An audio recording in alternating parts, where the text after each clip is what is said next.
Hey there! Did you know we have a Patreon? You can get early access to all of our content with any amount pledge. Consider it and spread the word. Now on to the show. Spoiler warning. This podcast will spoil elements from both the gameplay and story for Kingdom Hearts.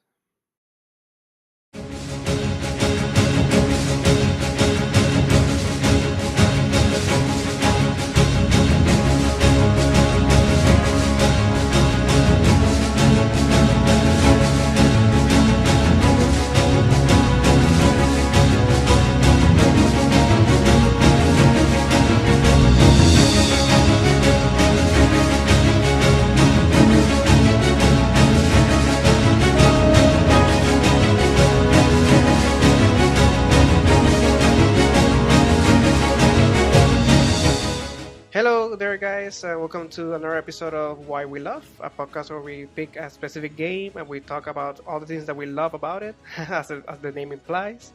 And we just geek out about it, just to feel good about just celebrating the game. Today we're gonna be talking about Kingdom Hearts, just the first one, because if we if we talk about every single game or just the story, we wouldn't basically be able to end this episode. We will have to kind of make No. various parts because it's very long and complex. But anyway, yeah, we just wanted to talk about it. We're going to be talking just about the first one. So we may get into some details about the what happens maybe in the next ones, or how some things that have happened in other games have affected how we see the events of the first one.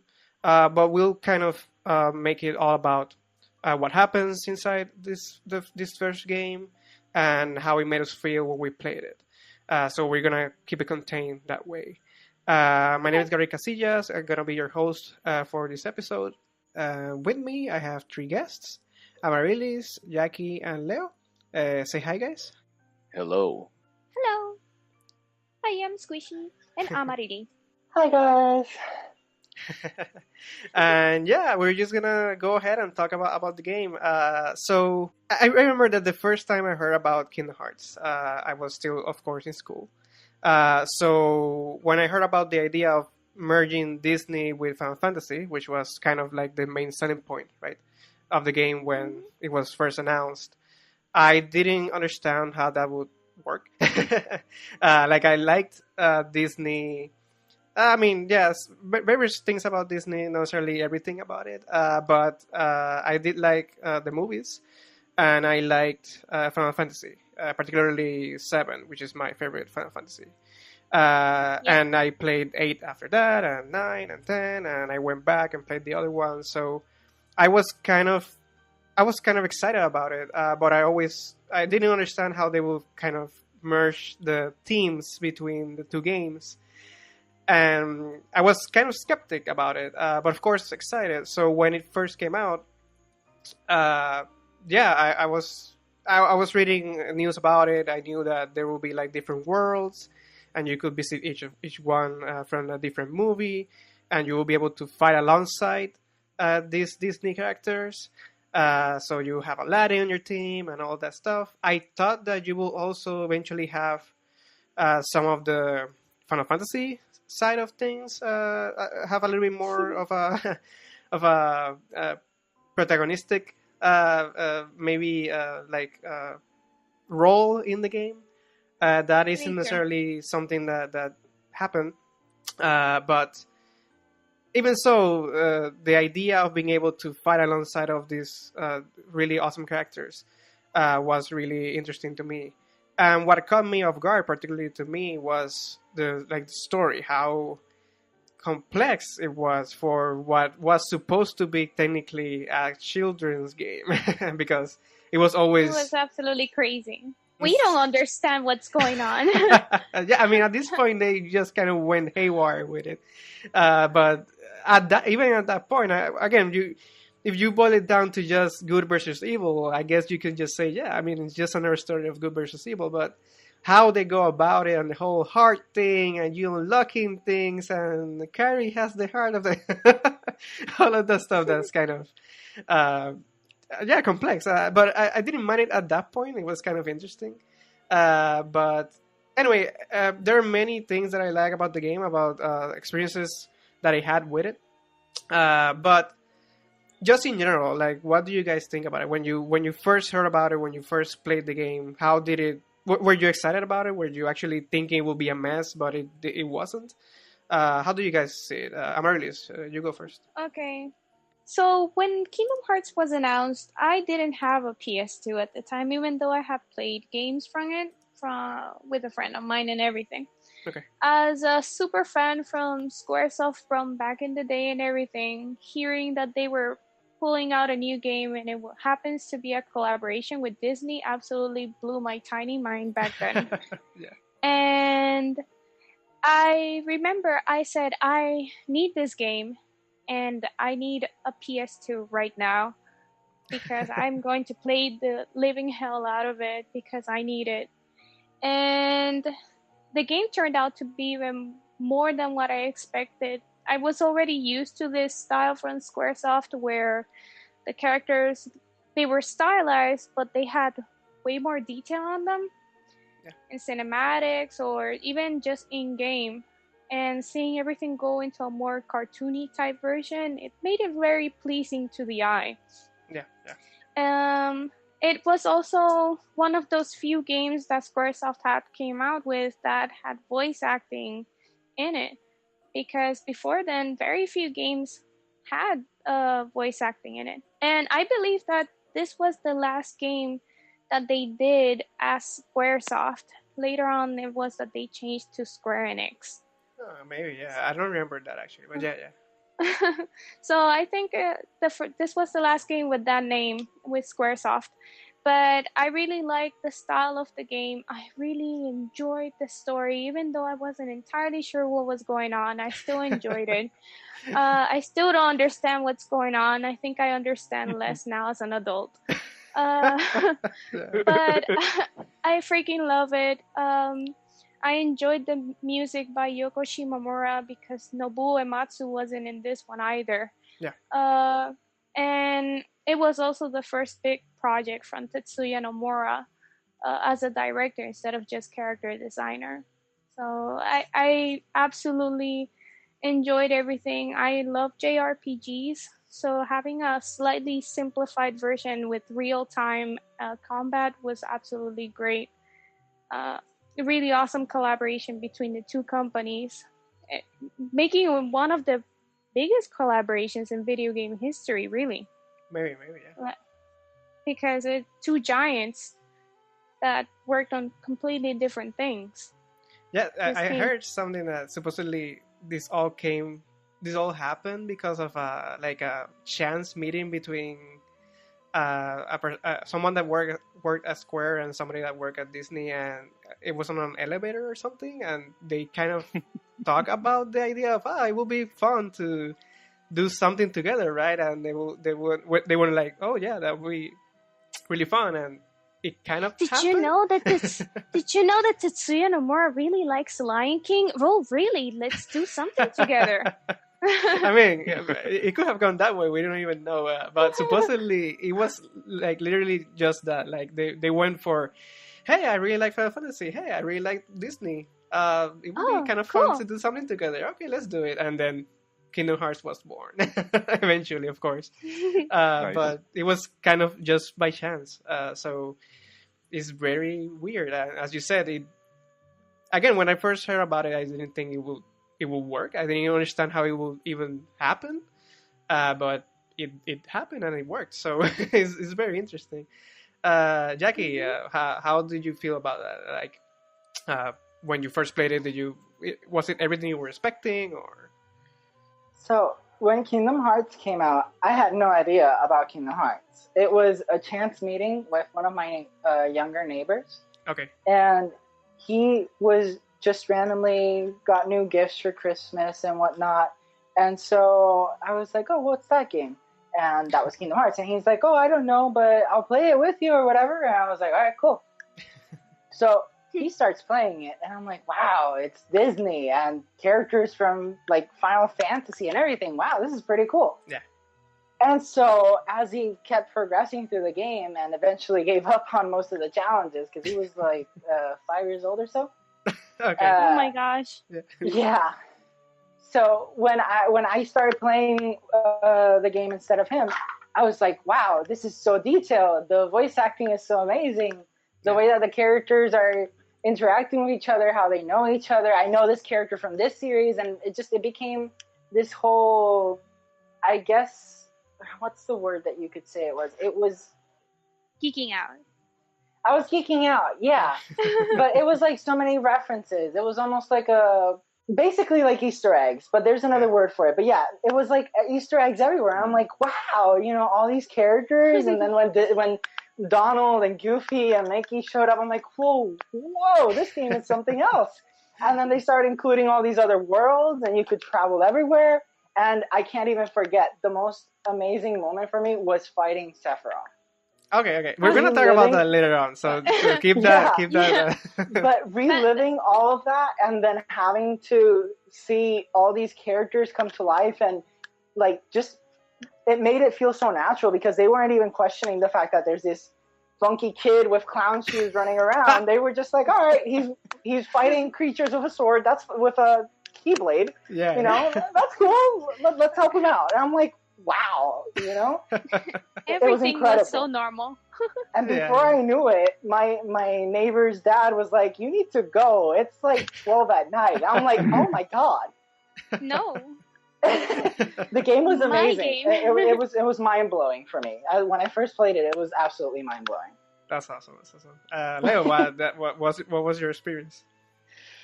All right, so I remember this is back in the PS2 days. Final Fantasy X had recently come out. Yes, masterpiece. I remember I was making a line at GameStop back when we used to have a GameStop in Puerto Rico. What is that? I was making a line in GameStop, and I think I was just like idly looking at the TV, just to like wait and pass the time. And they were showing like a sort of demo / trailer of the characters going through the Tarzan stage, which is like going through the vines and stuff, like using them as rails. Yeah. And at first I thought, okay, this is like a jungle type video game. And then I kind of saw Tarzan style stuff in it, and I went, oh, it's like a Tarzan video game. All right, that's interesting, I guess. And then I saw Mickey and Donald, and I'm like, wait, what are Mickey and Donald doing? What are Mickey and Donald doing in a Tarzan video game? Is this like a Disney crossover game? And then I kept watching the trailer, and yes, it was a Disney crossover game. And then I noticed Final Fantasy characters in it, and that's when my mind got blown. Like, wait, like it took me a while to process the information of having Disney and Final Fantasy characters in the same game or in the same universe, like interacting. It took me a while to really process that that's actually what was going on. Playing the game, the presentation is amazing. Like, you can tell that it was super polished. Yeah. Kingdom Hearts has like the two top things that I'm like a super fan of: evil organizations and crossovers. I don't think I geeked out as much over anything after this. Maybe I geeked out just as much as I did to this as when I saw the Avengers. The shot when the Avengers are finally together in New York. Yeah. Yeah. Yeah. Well, that's the only other time I geeked out as much as I did when I played Kingdom Hearts. It was a pretty magical experience. No, It was. I agree. Still kind of is. It is. Actually. I mean, it is, but we're talking about Kingdom Hearts 1. Yeah. No, again, as I was saying, it is. Again, I just didn't understand how it would work because I didn't. Well, of course, when you see Disney, there is that sense of adventure, of course, right, with the movies. But for some reason, it never translated to me going like, oh yeah, I wish I could, go to Agrabah and be with Aladdin and Yeah, basically help him fight stuff. Like it we have never. Yeah, you were we saying. have played video games of those before. Like there's a Genesis or Super Nintendo Aladdin video game. No, Oh, it's yeah, so yeah, Uh, good. exactly, yeah, yeah. there was a Toy Story video game. That like they each kind of have their own video games, but like you said, we never expected to do everything like as if they were in their own worlds, like we were world hopping. Yeah, exactly. Like yeah, and again, this might have been a thing for me particularly, but I never really understood. Like, so basically, we're gonna be playing a Final Fantasy game with Disney characters, like just like a real time, turn based. You have you make your party, you recruit the different Disney characters, and then you kind of you have Aladdin and Tarzan and Mickey fighting the same team and all that stuff. That's what I thought at first, because when you hear Final Fantasy, me coming from the Final Fantasy side, Mhm. like being very enthused about that and knowing about Disney and about the movies, I kind of went like, well, then is that what we're gonna do? And it didn't kind of make sense to me, because it was kind of like I would rather use the Final Fantasy characters at that point for that. Like I would rather have a crossover of the Final Fantasy characters, which at that point was not a thing that was happening. Or if it happened, it was like a big deal, like, oh, Cloud appears in Tactics or stuff like that, Mm-hmm. But anyway, the thing was that I didn't understand how it could work, and once I started, of course, learning about the worlds and the idea that you're traveling between them and you're doing something there, it was really fun. But the moment that I think that sold me on the whole idea of the game was the very beginning. There's a scene where you kind of meet Donald Goofy with Sora, and you meet Leon, Squall, Right. Yuffie, Yes. and Arif. Which again, to me, coming from Seven, which is my favorite one, was like, oh my god, I can't wait to see Cloud and stuff like Right. that. Yeah. I was a bit disappointed the first time around playing, because I was like, it's Squall, and then it's like, no, it's Leon. I'm like, I no, will but, never but, mention but his real name in the game. it's like, what is it? What is this vendetta against it? Like, why can't I just call you Squall, man? This is not uncomfortable, because I had played Final Fantasy VIII before playing Kingdom Hearts. And then I already knew you as Squall, and it's like, why don't you want this name? I think all of the main characters had like a twist in this game. Yeah. Tidus was a young boy, Yeah. so he's not exactly the same as from his game. Squall changed his name, and he had his reason. Like it's not that he was always called Leon. He changed his name on purpose because of some regret that he had. Like he didn't He wanna was be- ashamed of being Yeah. being unable to save his world. Right. So And- he changed his And also, Cloud's appearance changed. So all three of them were different. And I'm guessing that's something that we're trying to do. Is like give them something different. So when we see them in this game, we can tell that maybe their story had progressed after their game had finished, and we're seeing them after the games were done. Yeah, and of course there were, because for example, Selfie was one of the kids as well. Right. She's from 8, so I guess you could maybe understand that the world that they came from was very different from their actual game, because if he never met Selfie, then Selfie was never in their world basically. So again, it makes you think about, right? Yeah. Everything. Having said that, while I do understand why they would have done it, I also have to share some disappointment in Cloud being edgy and dark with like. Excuse me? We're gonna talk about that really soon. Okay.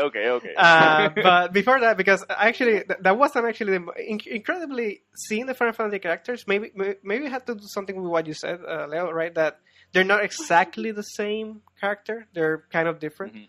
So I was kind of like intrigued by what they're gonna do with them, but at the same time, I really wanted to be able to use them as well. And the fact that I wasn't able to do that in the first game was kind of weird for me. Like I really wanted to play with them. So I guess that's kind of the reason why it didn't make me that wasn't what sold me on the game. Actually, what sold me on the game was the idea of the villains of the Disney villains working together. There's a scene. Yeah, there's a scene at the beginning where after Donald and Goofy and Sora meet up, like the villains are looking at them through like a, I don't know, like a crystal ball or something, and they're all discussing with each other. I think it's Hades, Oogie Boogie. I mean, I don't know if Maleficent as the leader. Maleficent as the leader of them. I don't know, but I don't know if he was at that meeting. Maybe, probably she was, yeah. But yeah, she was, and Captain Hook. And Captain Hook, yeah. And I believe there was someone else. I don't remember if there was someone. Ursula, yeah, from Little Mermaid. And Jafar. And Jafar, yeah, of course. Again, they're all talking with each other and kind of criticizing each other and basically saying like, "Oh, of course we're gonna be like." The idea of them working together was super awesome to me. And that was what sold me in the game. I was like, oh, we're going to see team-ups between them. We're going to see a plan from all the villains. And, like that. Yeah. When that happened, I went like, okay, so I'm going to play this game until I finish it. Because I want to see where this goes. So that's part of the evil organization / team-up thing that I was talking about. Yeah. I can agree that I also really geek out. Yeah, so again, to me, that was the point. Of course, it wasn't the only moment that I loved from the game. I think we can actually enter into this because there are many things about the story we could discuss, many things about the stuff inside the game that we could talk about. But we could actually discuss moments that we will never forget, and I think that's where maybe the Cloud thing and the Sephiroth thing come into mind to me particularly, because I will always remember those parts. I actually understand what you're saying about Cloud being very edgy and dark from when you find him in the Colosseum, in Hercules world, basically. In the Colosseum. Incredibly, it doesn't bother me that much because I kind of understood what they were trying to do with him in the sense that he had that moment, in 7, where he was basically controlled by someone and all that stuff. So didn't mind it that much that he was kind of like it's almost as edgy. Almost as if he didn't go through the things that happened, in 7. Because at the end of the game, you play 7. He's not that edgy at the end. So he's not that edgy. He's basically like he understands that he. I mean, we're not gonna get into 7 right now because that would be another thing altogether. But anyway, he was pretty edgy. He was pretty edgy, although mostly sulking. That's the thing. Sulky boy. I think that it depends on what things you take from him. Because incredibly, for example, Leon was way more talkative and communicative and leader-ish in Kingdom Hearts than he ever was in 8. Yes. and I think that Cloud, they kind of took, and it's because he's alone, right? If he's alone, he has no friends, and when he has no friends in 7, he's always sulking and very emo-like. But when he's with the party, like, there are many things that happen that don't really let him be that way that much. Anyway, my point is that when I saw him in Coliseum, of course I geeked out. I was so... I screamed. I was so happy that I got to fight him, and that the idea of the story in that world was that they chose him to fight Hercules. Like he was the one that could defeat him. And I was like, of course he is. He's that awesome. Yes. And he looked, I love his costume. His costume in Kingdom Hearts is really awesome to me. So, anyway, the thing is that I always remembered that. I always remembered the fact that he was there and that you got to fight him. And that eventually you have a fight where you fight both him and Squall in like a... I don't know. Is that on this one, or am I talking about Kingdom Hearts 2? I'm not sure right now, but No, I think it was on this one because you do fight Squall as well on this Yeah, first game. exactly. So yeah, I think Uh, that you were able to fight them both in the Coliseum eventually. I think you do twice actually. I think you fight Squall twice. Maybe, yeah. Anyway, Yeah, that again, was those pretty good. fights were amazing, but again, nothing tops to me the fight against Sephiroth. when Yes. you go to fight him, I will always remember that when I actually went to that fight. And Jackie, I guess I would like to hear your thoughts on this as Yes. well. But I will always remember that when I went to fight him, of course he kicked my ass like a million So times. many times. The first time he casted Heartless Angel on me, and basically took me down to 1 health, which is what that did. I basically screamed, and I was like, okay, so I guess I guess we're done for after in this try. But when I beat him, when I won that fight, is the only time I've ever run around my house celebrating because I did that. And I remember that distinctly, that I left my control on the floor. I just went around my house screaming of joy because I was able to beat him. It's one of those moments that happened that's never happened to me with another game. So it's only with Kingdom Hearts. But yeah, again, that fight is amazing. Jackie, what do you think about it? Yeah, well, the Sephiroth fight was mind-blowing because when I was just doing, like, when I first saw Sephiroth was at the very beginning of the game. Like, I thought, okay, well, I don't really want to travel other worlds because, Hercules' storyline was, like, the best one for me. So I passed everything that they gave you on the storyline. And I was like, all right, let's do this. Let's beat him up. Let's get all these Heartless done with. Let's beat Hades. And then Sephiroth shows up, and I'm just like, uh-oh. And, I think, okay, well, he's not this bad, cause he comes right after all this other stuff, right? All the simple stuff, all the tutorials and everything, he can't be that bad. And he does his first attack, one single swipe of his sword, dead.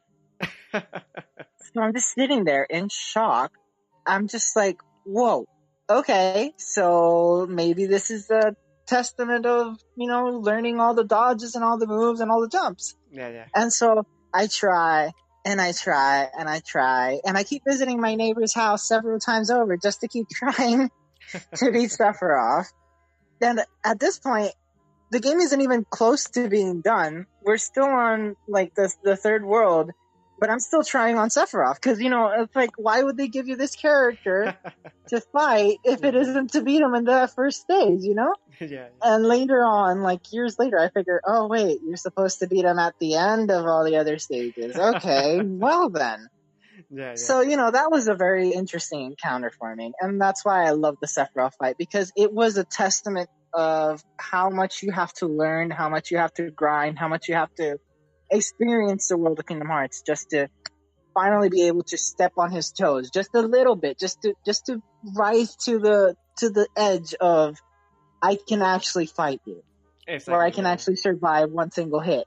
Because I the only time I tried after that was when I was like level 70 something, and I was like, okay, now I can beat you, now I can destroy you, and he almost one shot me in one hit. I'm like, oh my god, I have like 3 bars of health, 3 spinny circles of health. How are you killing me this fast? Yeah. And so, yeah, that was my awesome experience with it. That's awesome. It is actually kind of similar to what happened to me in that fight. But anyway, Leo, what was your experience with the Sephiroth fight? All right, so a very clear memory I have about that fight. I was talking about it to a friend back at the time when I was still trying to beat it, trying to go through it. Yeah. And we would say how for the first couple of minutes, you know how the song starts for, I don't know, 10 seconds or more. It starts pum pum pum pum pum pum. Yeah. We kept saying how he kicked our ass before the song actually started. Yeah. It's like the fight starts. Dun dun dun dun. Actually, in the second game, they take it even more like that actually can happen even faster. Yeah. But anyway, yeah, continue.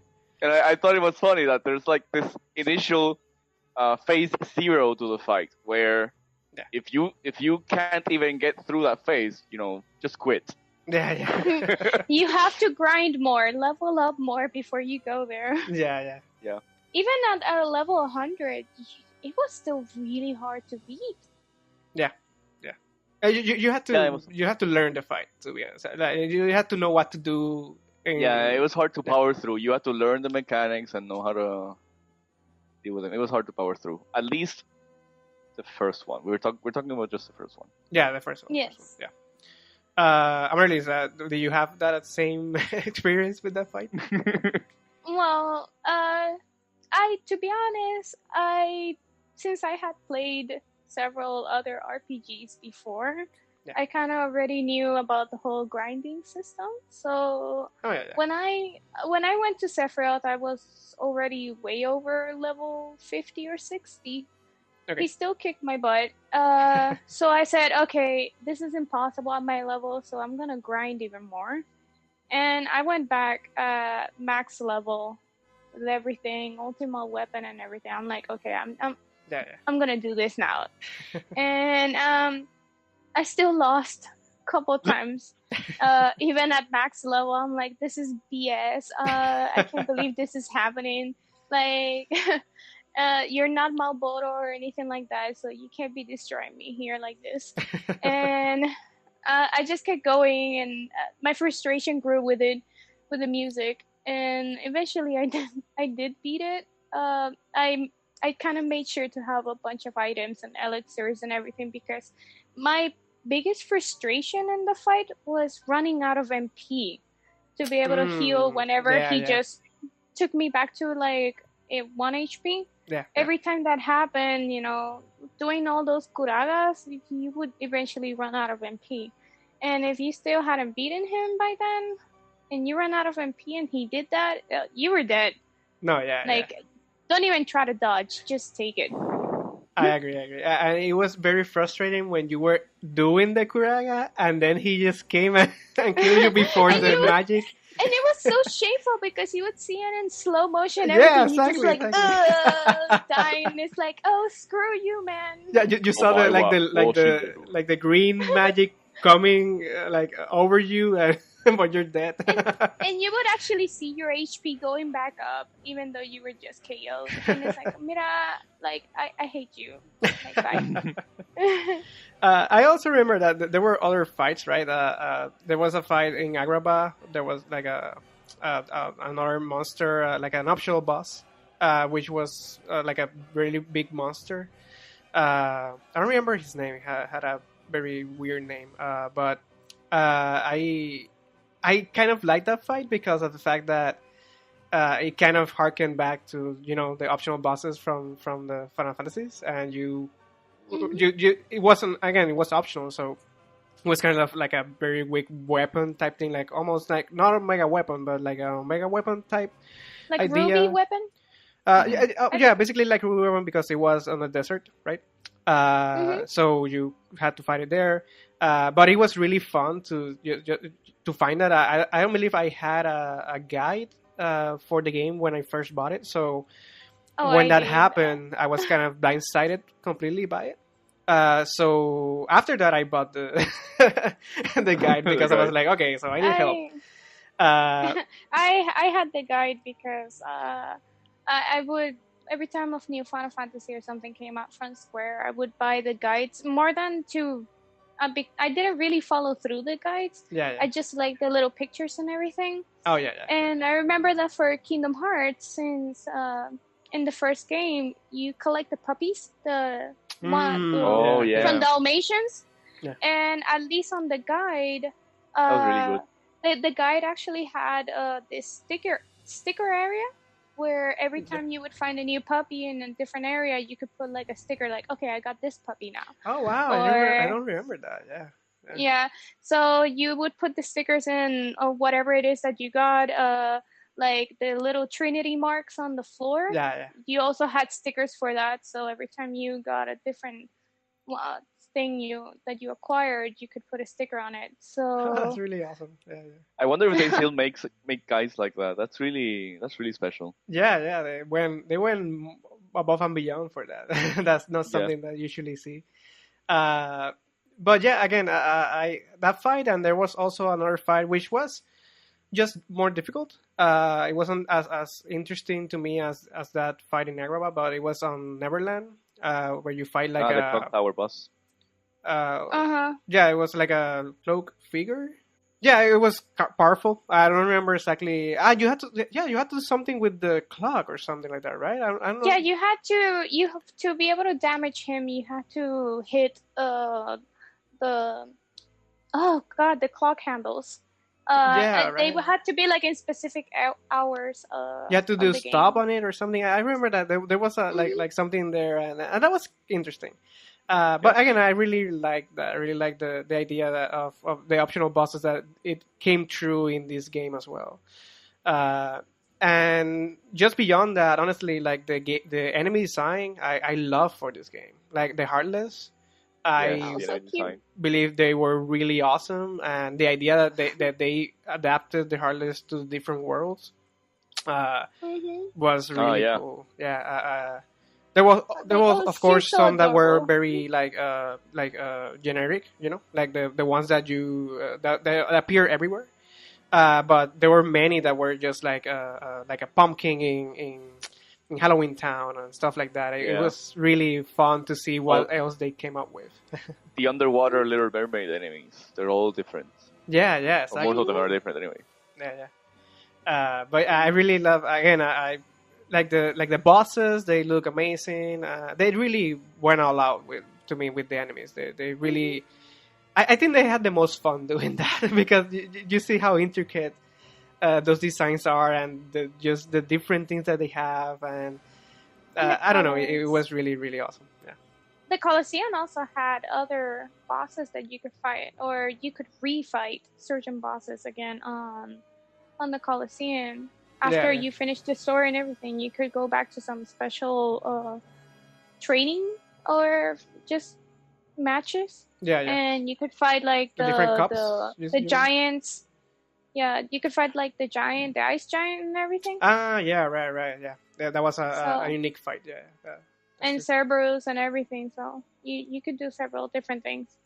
Actually, I have to mention this. It was really cool. Get up on the Hydra's back! It was really cool when you, for example, went to one of these worlds and you changed, like your attire changed and you kind of melded into the world. Like in what you were saying, Little Mermaid, you became a half shark, I believe. Sora was. No, he was a merman. He was a merman. Okay. He was a merman. And I think Donald was like an octopus. I don't remember what Goofy was. I think he was a fish. Was he, or wasn't he like a turtle or something? I don't know if I remember that. Yeah, he was something small. Yeah. But that, and then when you went to Halloween Town again, Nightmare Before Christmas is one of my favorite movies, animated movies. So when I went there, it was like mind blowing as well. Again, there were so many things like the idea of fighting alongside Jack and listening to the song on the or like an arranged song for the game, but had that harkening to the first song in the movie. All of those things are amazing to me. And yeah, again, it was really fun to see how they played with everything.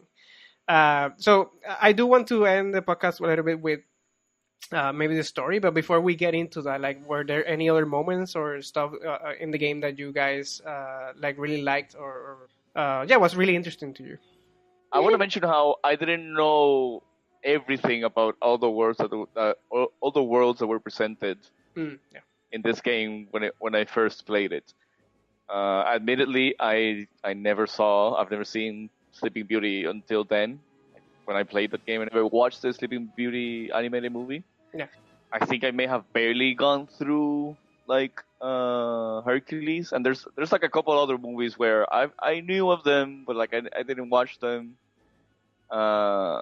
And I kind of wish I did, watch all these movies before playing this game because I could have added to the hype. Yeah. However, thanks to this game, it really did add to my curiosity. It added even more to my curiosity about Maleficent.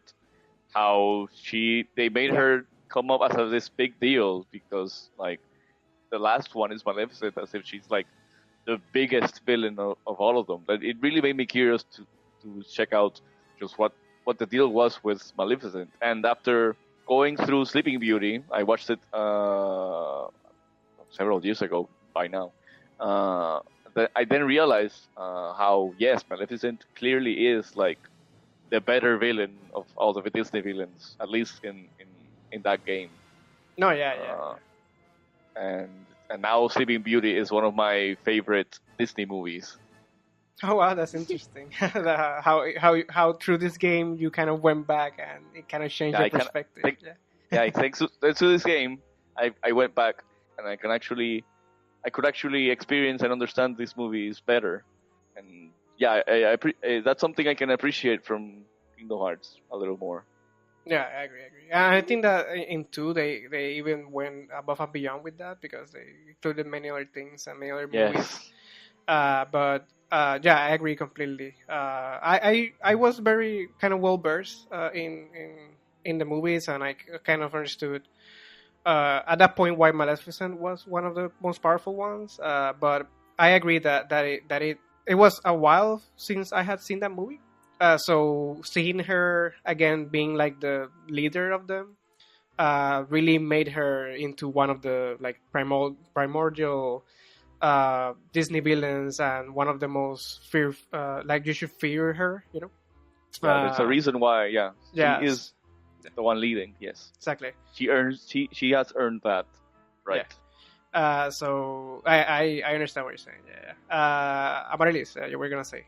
I just really like Kingdom Hearts because of the merge in general that the Squaresoft and Disney made. Yeah. I like that it was a different kind of journey. It felt a bit more relaxed. There wasn't that much thinking to do. It was pretty straightforward. The worlds were straightforward. So like, no, this is the only areas you can visit. This is about all you get. And you just have to go to this place and this place and this place and this one after, and you just follow through the story in a pretty straightforward way. While the combat was real time and relatively simplified, you still had to have a certain amount of skill to be able to do everything. I really enjoy collecting stuff in games, so the moment they put the collecting the puppies and the little hearts, the trinities in every world, you just got me, because I like collecting everything. You're a completionist. Yes. And I like the designs of the keyblades. I liked how it starts off like a key and then it ends up like a actual sword-looking thing. Yeah. So it changes per world every time you would finish it, and until you get the last one, the ultima weapon kind of thing. I like the whole customizing abilities. I freaking love the sound in the UI. I will never forget the ting ting ting every time you're clicking through and everything. That is so iconic. It was very satisfying to go through the menus, It's very satisfying clicking stuff. I just clicked stuff just for the heck of it. It was just too entertaining. And while I was a bit sad that I couldn't have Final Fantasy characters coming with me everywhere and being part of my party, I also did appreciate it because before Kingdom Hearts, I had played pretty much almost every Final Fantasy that had come out before then. Yeah. So it was an enjoyable different change of pace for me. And it's not like you would keep anyways the Disney characters with you, except for like the summons that you could occasionally use.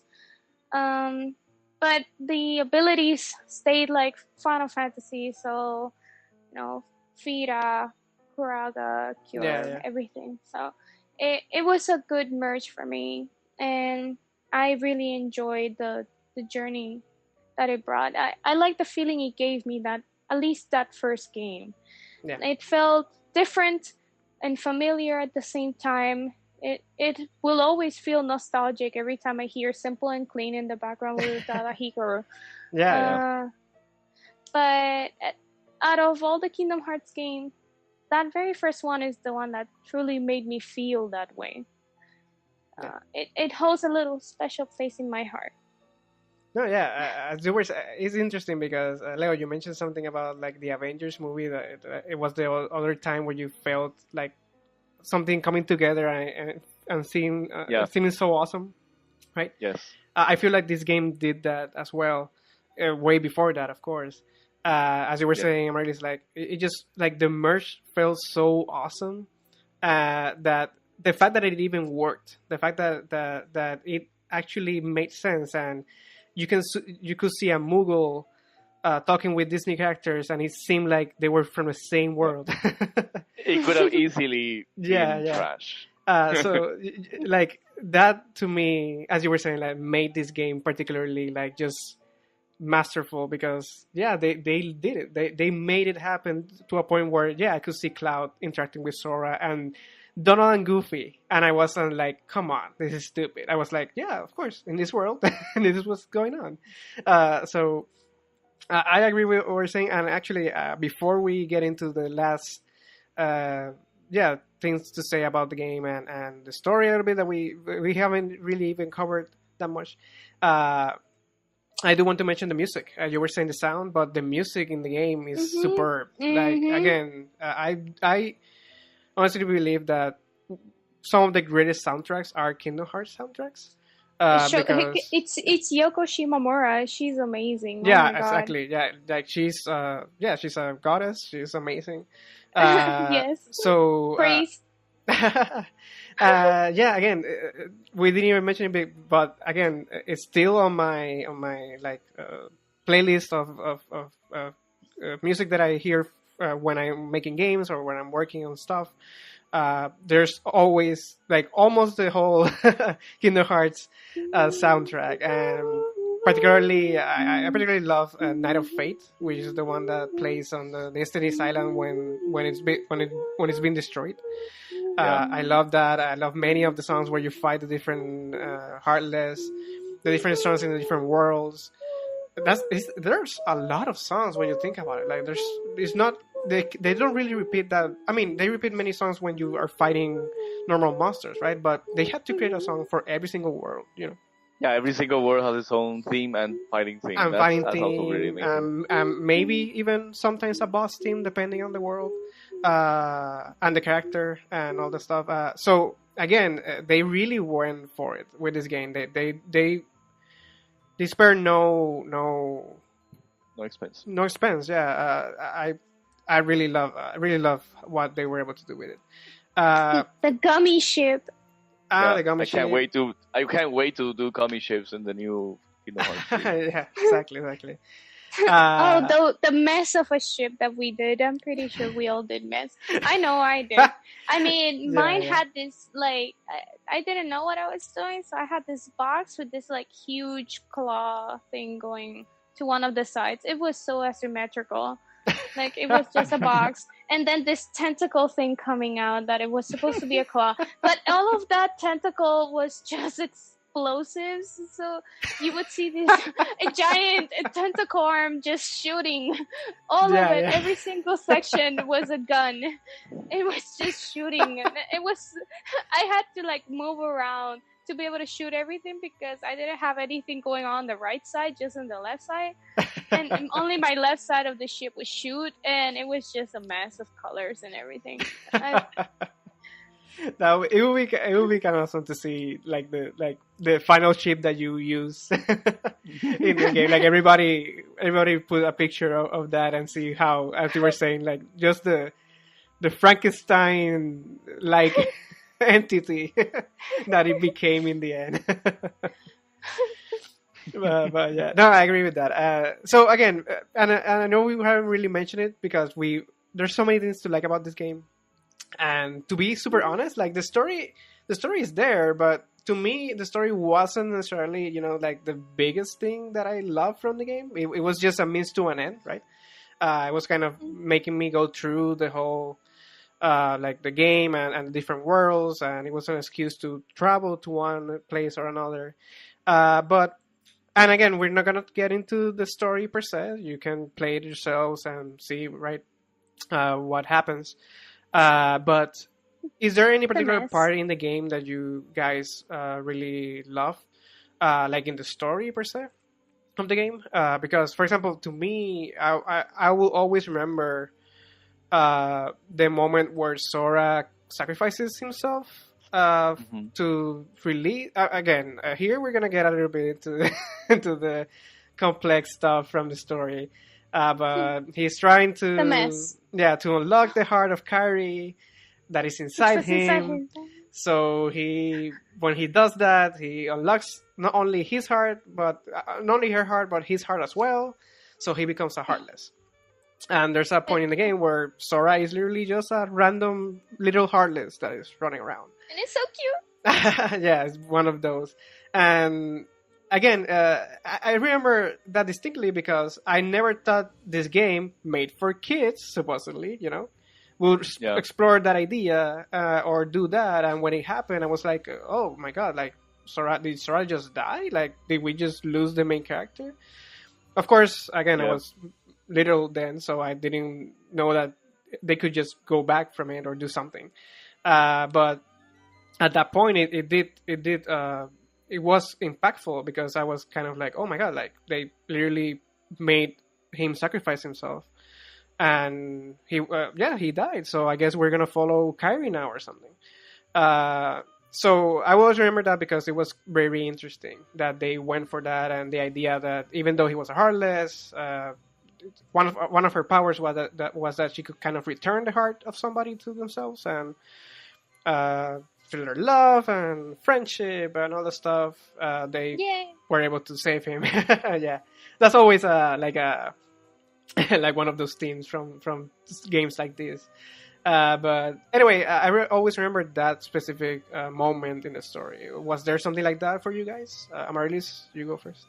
Well, I just everything is kind of like fragmented because I did like a lot of stuff, but there's a lot that I also didn't like. But I actually, if I'm going to mention a specific moment where like, okay, this to me was the moment, was fighting Ansem in the end, and Okay. not necessarily fighting him because that was probably one of the longest boss fights I've ever had. Simply because you just went from one part to the other, just kind of like dismantling him, and Yeah. and then, Yeah. but it to me was really like the end of the game. That after you beat Ansem, that whole little cinematic with Utala Hikaru singing her iconic "Simple and Clean" song in the background. Yeah. That moment to me was it. It was like, oh my gosh, the journey ended, but it didn't end. And listening to the song and seeing how the worlds were being recreated once more, it really got to me, made me very emotional at that time. Okay, I mean, yeah. little girl me didn't quite exactly understand Kingdom Hearts back then, still don't, but I knew something really serious was going on. I'm like, oh my gosh, Riku is now in the darkness, and I'm not entirely sure why, but he's in the darkness, Yeah, and I don't know where Miki is, but I think he's in the darkness too, and like Kyrie's going to be all alone on the island, and Sora, what the heck is he going to do? Is he going through Yeah, the yeah. door or not? So it was very emotional to see all of that. It was very beautiful also, because Squaresoft and Square Enix with their cinematics are just fantastic. Yeah, yeah, definitely. Yeah.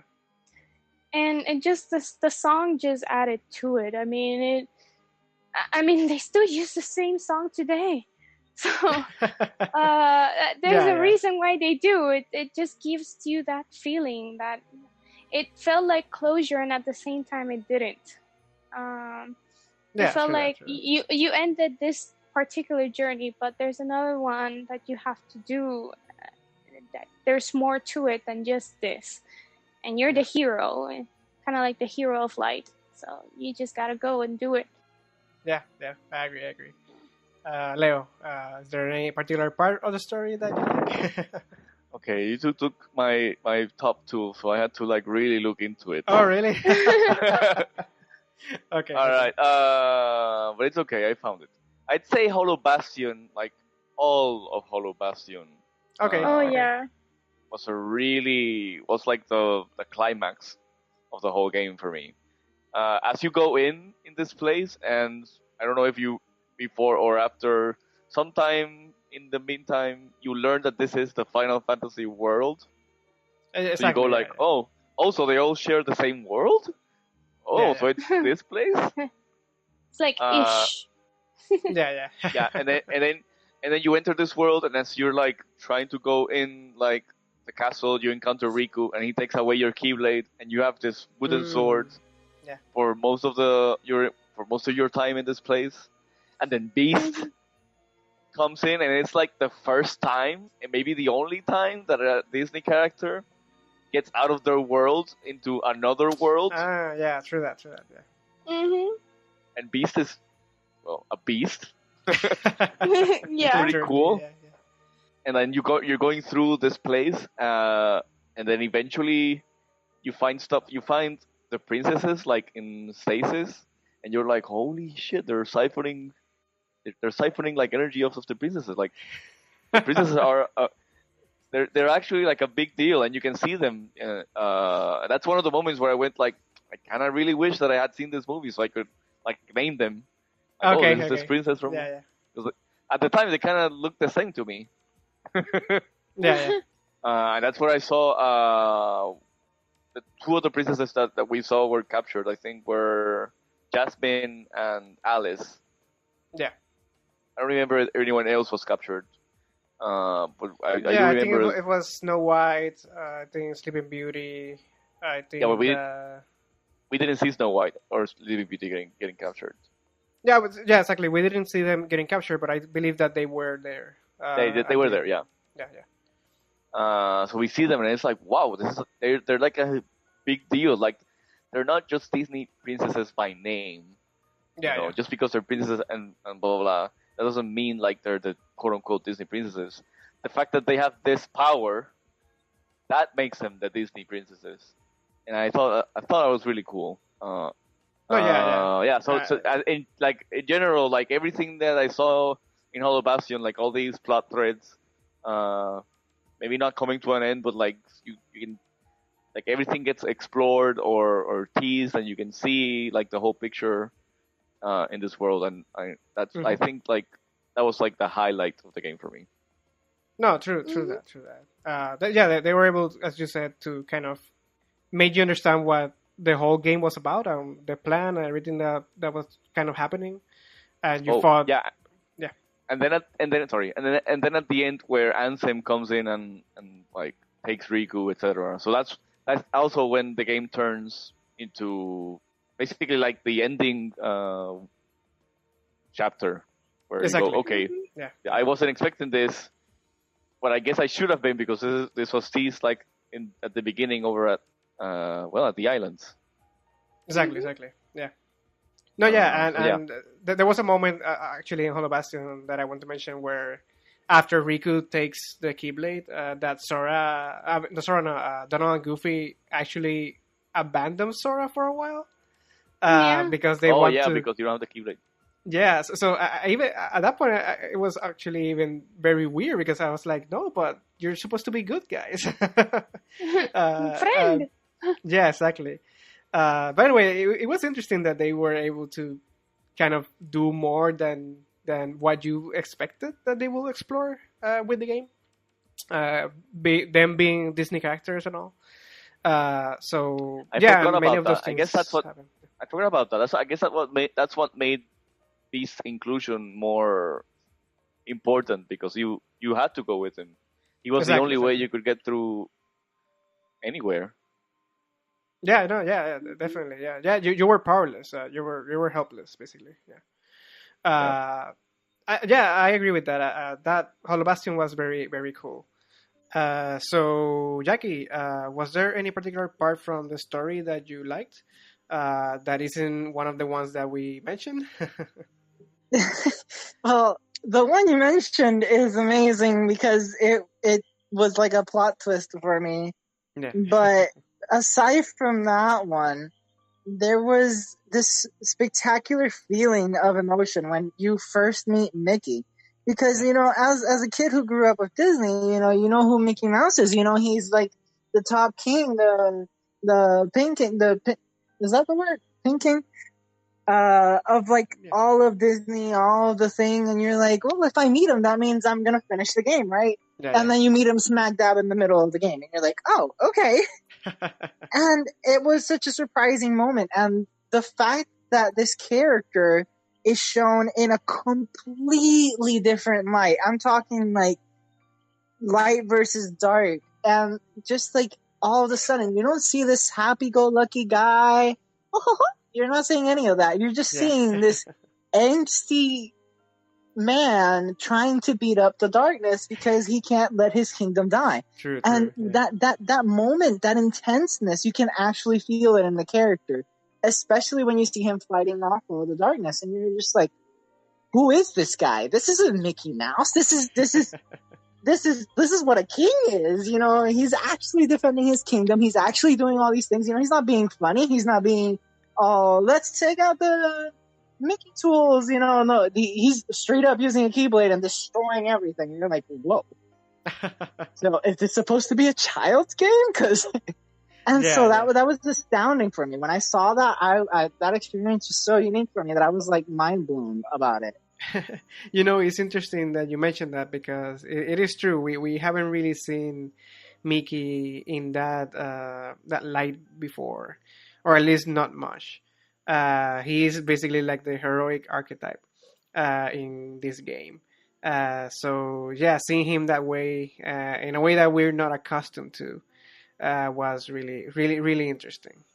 So I feel like it was done on purpose for that shock factor yeah, to be probably. like, hey, Mickey isn't just Mickey. Mickey is literally the king. You know, we have to portray the fact that this character is in fact the king and he deserves that spot. Yeah. I You mean, know, because people think, oh no, it's Mickey. You know, he's going to be happy-go-lucky, and that's not going to be like the true king state. And then you see him fighting and being so honorable and everything, and you're just like, okay, well, I guess he really is the king. True that. And he's the face of the company, so yeah, I guess it makes sense. So again, we are basically over the limit right now, so we should basically. I just want to know from you guys, like, any last thoughts about the game. Again, there are many details that we could mention It about was it. all fake. It was all fake because then you play the other games and nothing makes sense, and the first game was destroyed because suddenly everybody has keyblades and everybody has keyblades. You're not really the chosen one. You were never meant to be the chosen one, anyways. Sora, you suck. Get out. And it's like, and it's like, you know, you're not that important, dude. Like, there are portals, okay, and there's like 13 hooded men that are the same guy. And you know, it's all cool. It's all cool. You gotta embrace the darkness to be the light, okay? And there you go. That's what this whole podcast was going towards. The rant that we all have about what happened after this game. No, but I agree. It gets very. I mean, complex. It's sad because yeah. It's kind of sad because, you know, as a child you remember the first game and you remember it with so many fond memories, and then the other games came out and it's like, what happened to the story?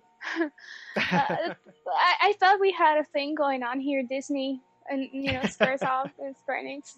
Square Enix is the one making the games, yeah. Yeah. It's just that the first one was actually before the name change. This first one. So it was on Square Enix by the second one and stuff. But yeah, it's like the other games came out and it just completely changed the perspective of the first one. Yeah. No, true that. And yeah, it's kind of a shame in that sense. Either way, I still think that this game, if you played it on its own, it's very good, and it can carry itself by itself, right? Like Mhm. if there was no other game after this, I think that I would have been sad, but at the same time, I would feel like, yeah, like this game was awesome. So I had no, I wouldn't have any issues with it necessarily. Of course, when the second one came out, I personally really liked second one as well, even though they start Mhm. complicating everything. But there are many things that I still love about it. But yeah, again, from this game, I just love the fact that they were able to merge my two favorite things at that point.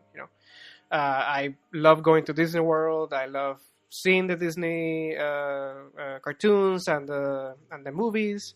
Aladdin was my particular favorite film at that point. So when I was able to go to Agrabah, and I know that eventually kind of became like, oh, Agrabah again in the next Yeah. games. But in this first game, I couldn't wait to fight Jafar, to be with Aladdin. And in my head, I was like, okay, so I'm gonna have Aladdin, I'm gonna have Cloud, it's gonna be Sora, me and Cloud. We're gonna fight throughout these worlds and all that stuff. Uh, Again, I didn't really have that, but in the end, I was able to visit Agrabah, and the fact that again, it just felt so perfect. Like, yeah, I just went there and everything kind of had the same artistic style, and it all fit together very well. I didn't feel like I was taken away from the game because there was too many Final Fantasy stuff going around. I wish there was even way more Final Fantasy things happening in the game, but as you were mentioning, Amarilys, uh, there were many games about Final Fantasy, right? So this Mhm. was this it was interesting that they were able to kind of give the spotlight to Disney.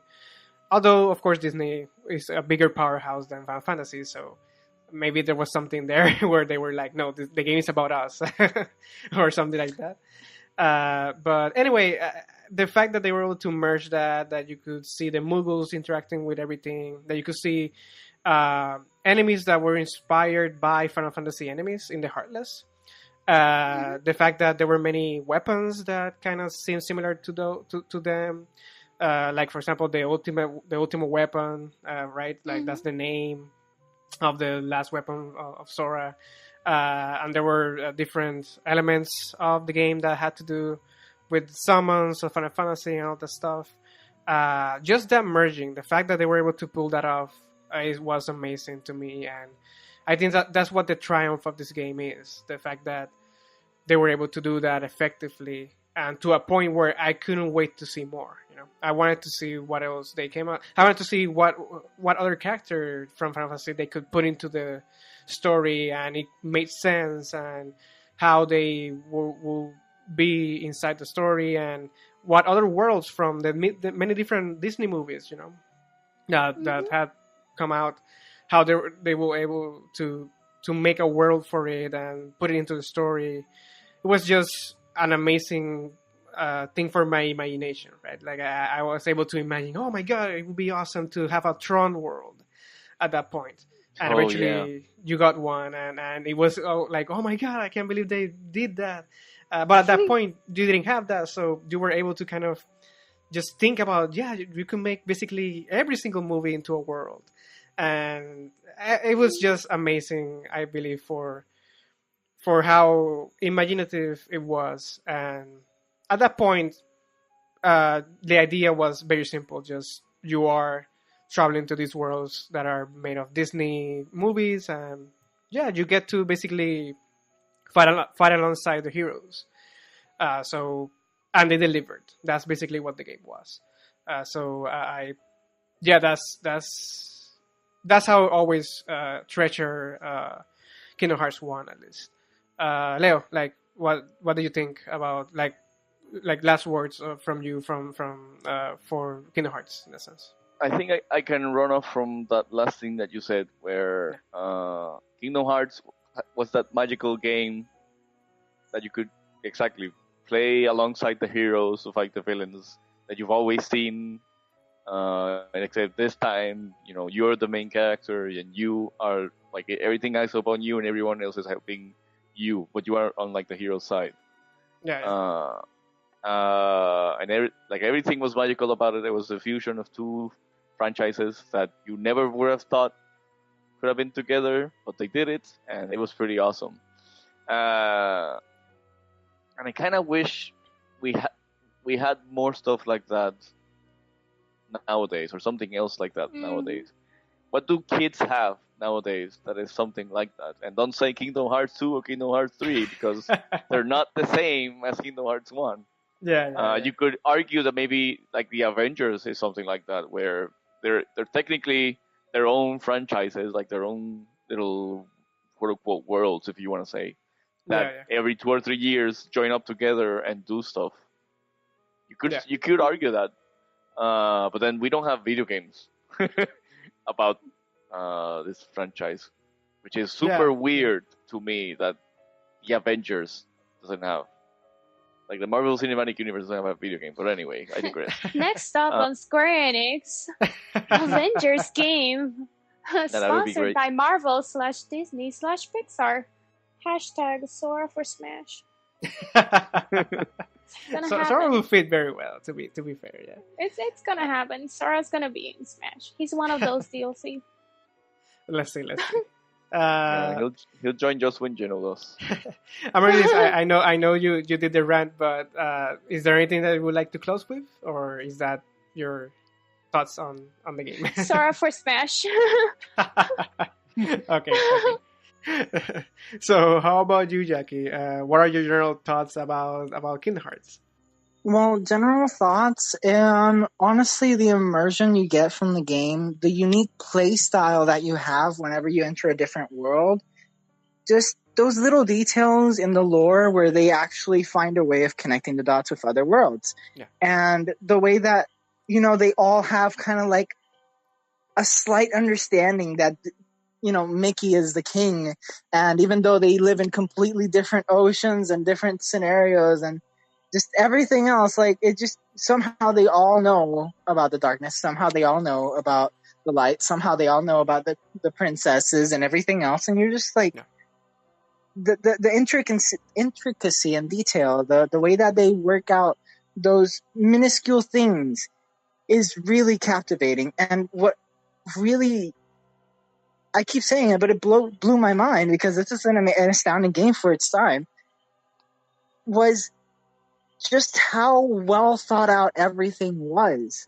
Just how intimately the characters mix in with each other. The way that Sora adapts to every scenario. The way that you get to see all these amazing characters that you would never have seen in another light had it not been for this game, Going back to the whole Mickey thing, like you would have never thought about Mickey like that. Yeah, maybe an epic Mickey where he's fighting that clone Mickey or something. But even then, you barely talk as Mickey. You barely see Mickey actually be anything other than, your character. Yeah. And in this game, you get to see him live, like you see actual emotion. It's insane. And then you see Poseidon and you see how Ariel tries to help you out and Jack Skellington and how tall he is and just how cheery he can actually be compared to the movies, because the movies can only represent so much. Exactly. And they can only show so much detail about the character. And oh my God, let's not even go into the detail that Jiminy Cricket goes into. True. Because the book itself is just a whole nother game because of how much lore and how much information it contains. I spent countless hours just reading his notes because he added in so much detail about my adventures, more so than I thought I did. Yeah. And that was just crazy. I love the fact that they implemented so much lore into this and thought it out so well to just add, especially that book. Just the book itself is enough for you to be like, wow, Yeah, and, I agree. And honestly, the way that what really captivated me the most about the game was the transformation ability you get as Sora travels through worlds, how you adapt to the theme. Yeah. You see Jack Skellington, you transform into, the vampire kid with a pumpkin on its head, and, Goofy and Donald also switch around. And then when you go into the Little Mermaid's world, you get a tail. And it's just all these little peculiar details that you're just like, wow, that's really interesting. you know? Yeah, yeah. And honestly, that's what's the most captivating about Kingdom Hearts, because it immerses you into these worlds. It doesn't just treat them as, okay, it's just part of the Disney universe. No, they are each in their own world, their own individual entities. And you feel the way that the world revolves around you and vice versa, because they're living, breathing worlds that you go into. You know, the story's linear, yeah, but it doesn't change the fact that you're actually in this world, adapting to its surroundings, adapting to its theme, adapting to how it works. It's just crazy. Yeah, no, I agree. The fact that they were able to pull this off, as I said from the beginning, is amazing. And as you just said, it is crazy.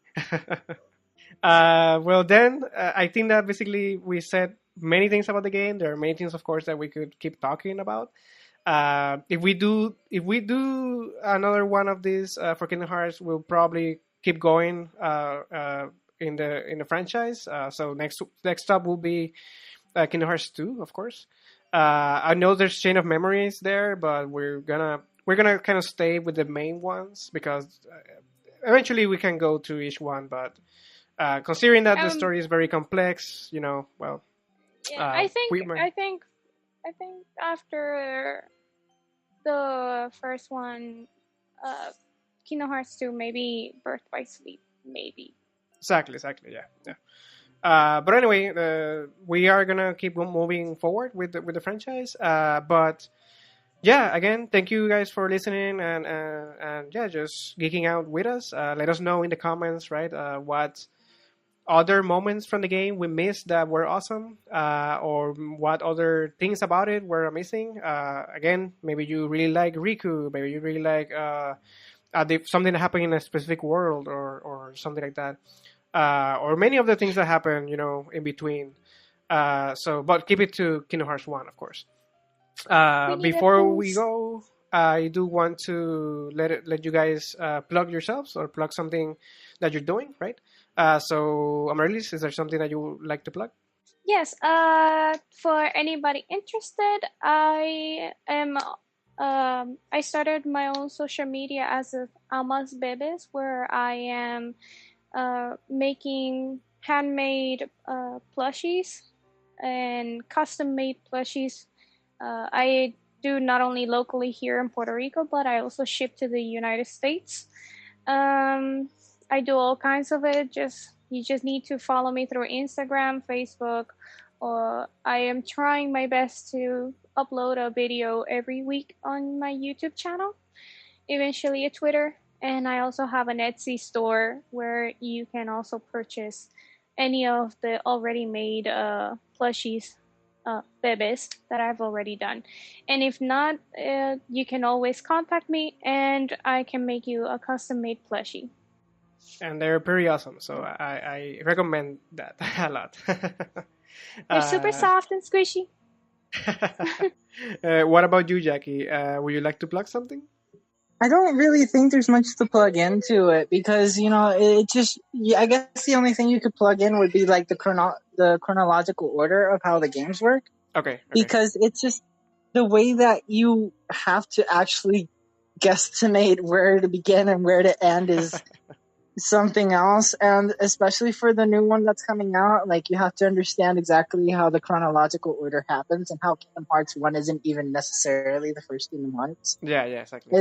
It's kind of crazy, They always do this with all the Squaresoft and Square Enix, or whatever company is with Final Fantasy. They always do this with all their games. One isn't necessarily one. It just means it's the first of the actual series. You don't know where it actually starts, and I love it. Okay, now I'll put a link to a chronological video or something so people can check it out. Leo, is there something you would like to plug? I don't have anything to plug right now, but I will say that if you're interested in more stuff that I like, or if you just like hearing the sound of my voice, go to some of our previous episodes where we talk about tabletop or Dungeons and Dragons. Those are pretty good. Okay, yeah. I agree with that as well. And yeah, for those who are listening, again, as Leo said, we have other podcasts. There's the usual spot where we talk about video games or media culture in general. basically any topic. We have this What We Love, where we talk about many different games. This is gonna be the 10th episode. So there are other 9 episodes where there are different games that we talk about. And we actually premiered an episode for a podcast called Estamos Aquí, which is only in Spanish. But if you're listening to this and you're from PR, you're supposed to know Spanish as well as English. So you can listen to it. And yeah, we basically talk with developers and just people that create or are the leaders of the creation of something. This time, of course, of video games, and we just talk to them and we put a spotlight on them to know why they're doing it, how they're doing it, and what they have learned. So if you're interested, you can check that out. So anyway, yeah, that's our episode for today. Thank you all for coming and being here with me and talking with me about the game. And yeah, I guess we'll see you next time. Later, guys. See ya. Bye bye.